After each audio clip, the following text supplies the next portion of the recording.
Uma palavra de fé, uma palavra de esperança, uma palavra de transformação para a sua vida, com o pastor Chico Chagas.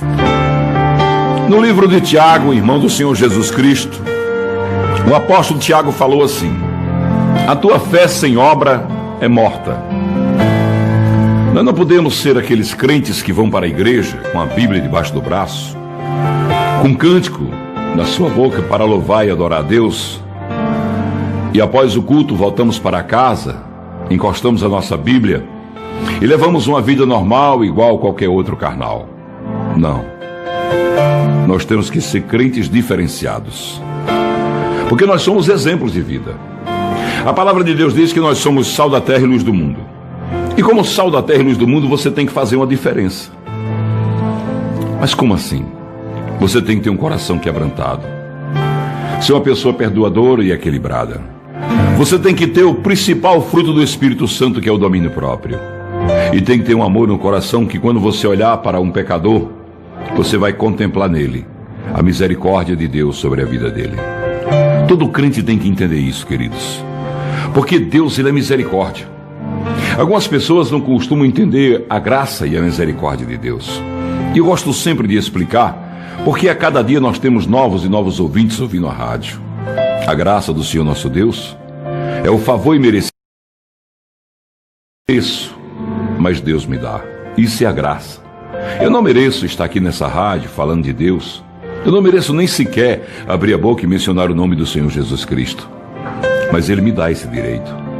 Ele me dá uma rádio para falar da sua palavra. Ele me dá uma igreja abençoada para me dirigir. Ele me dá o pão de cada dia, coloca na minha mesa. Ele me dá um bom automóvel para me andar. Eu mereço isso? Não, eu não mereço. Mas Ele me dá. A minha salvação, então, que é o mais importante, eu mereço? Não, não mereço. Pelos muitos pecados que já cometi na vida, eu já merecia a condenação do fogo eterno. Mas a graça de Deus me alcançou, como alcançou você que está ouvindo esse programa agora. Esse é o favor imerecido, é a graça de Deus. Aí vem a misericórdia de Deus. A graça é o favor imerecido, é aquilo que você não merece, mas Deus te dá. E a misericórdia é o contrário, é o que você merece e Deus não te dá. A graça Deus te dá e a misericórdia Deus não te dá. Na graça você não merece, mas recebe. Na misericórdia você merece, mas não recebe. O castigo pelos seus pecados, pela soberba, pelo orgulho, pelas decepções que tem feito com Deus. Deus poupa você. Ele é longânimo, Ele é amor, Ele é misericórdia, Ele é eterno.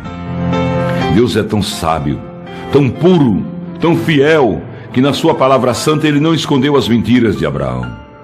Ele não escondeu o pecado e a trama da morte de Urias da vida do rei Davi. Ele não escondeu os erros de Jacó, os enganos que ele praticou.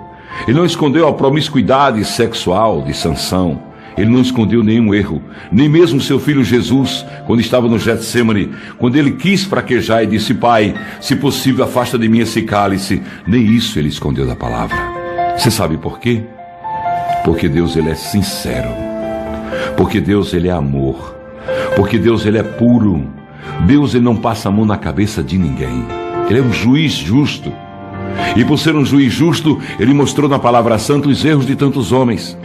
Ele mostrou que Davi foi socorrido por 600 homens, que eram homens mercenários e atribulados. Mas desses homens Deus fez um grande exército para ajudar Davi a conquistar o reinado que Deus tinha dado a ele. Deus não mostrou a peregrinação de Davi durante os 17 anos que esperou assumir o trono, mesmo depois de ter sido ungido pelo profeta Samuel. Deus não mostrou, não escondeu o sofrimento de José como prisioneiro e escravo no Egito. Deus não escondeu nada de ninguém, nem mesmo a fragilidade de Datã, Coré e Abirão, quando duvidaram de Moisés e a ira de Deus os sepultou no deserto. Nem mesmo aquele momento de ira de Deus foi escondido. Deus revela tudo. Ele tem um coração aberto para mostrar a seus filhos quem ele realmente é. Deus, ele é santo, santo, santo, eterno e todo-poderoso. E ele tem um mandamento principal. Nós devemos fazer o bem sem olhar a quem. Nós devemos fazer o bem sem pensar em recompensa. O Senhor Jesus Cristo disse assim: que galardão tu tens em fazer o bem? Somente aqueles que também te fazem o bem. Os gentios também fazem isso. Quando fores para uma festa, convida aqueles que nada têm a te oferecer. Fazer o bem para um amigo meu, sabendo que amanhã eu posso precisar dele, ele pode me socorrer, é muito cômodo, é muito comum isso. Mas eu quero ver fazer o bem para quem nada tem para te dar, a não ser decepções. Fazer o bem para alguém que você pode colocar dentro da sua casa e roubar os seus bens.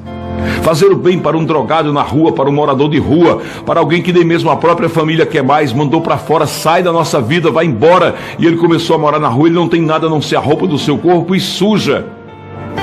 Fazer o bem para alguém que passa 2 meses sem tomar um banho, que quando chega perto de você, você sente que ele está mal cheiroso.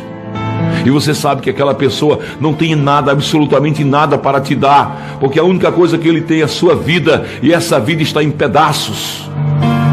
Ele precisa que você junte os pedaços e diga para ele: o divino Nazareno, o carpinteiro, ele pode reconstruir você. O oleiro santo, ele pode te colocar na roda do oleiro e te fazer um vaso novo. Amor ao próximo, amar o seu semelhante, não pelo que ele tem, mas pela necessidade que ele está passando. Esse é o mandamento de Deus. Muitas pessoas nas ruas das grandes cidades baixam o vidro do seu carro somente 2 dedos, 3 dedos, 4 dedos, para passar uma moeda de R$1 ou uma nota de R$2 e acha que aquilo está resolvendo o problema, quando na verdade está ajudando, mas não resolve o problema. Muitas vezes o mendigo de rua, a única coisa que ele espera é algo que ele não tem há muito tempo: um abraço. Um abraço apertado. Ninguém quer abraçá-lo. Ele fede, ele não tem nada para dar. Até o seu sorriso é um sorriso de dentes cariados e destruídos pelo fogo do crack. A sua vida está em pedaços, em ruína, e ele se acaba a cada dia e sucumbe a cada dia no meio do vício, do desespero, mas ninguém olha para a sua necessidade, olha para a sua aparência. Mas existe um Deus poderoso que sonda o seu coração.